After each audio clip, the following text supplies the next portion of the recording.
নমস্কার, বাঙালি মায়ের রান্নার চ্যানেল থেকে আমি অর্চনা চক্রবর্তী বলছি। চলুন একটা মজার রেসিপি করে দেখাই।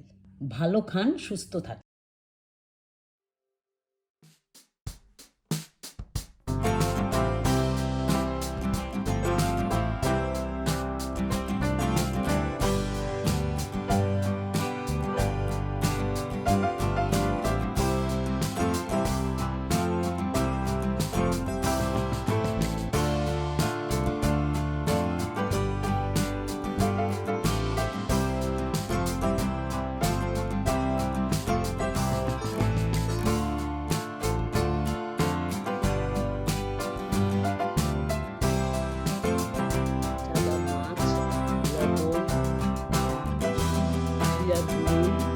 কাশ্মীরি লঙ্কার গুঁড়ো, হলুদের গুঁড়ো, ধনের গুঁড়ো, কাঁচা লঙ্কা বাটা, রসুন বাটা, আদা বাটা, পেঁয়াজ কোচানো, লম্বা করে বেগুন কাটা, সর্ষের তেল আর ধনে পাতা।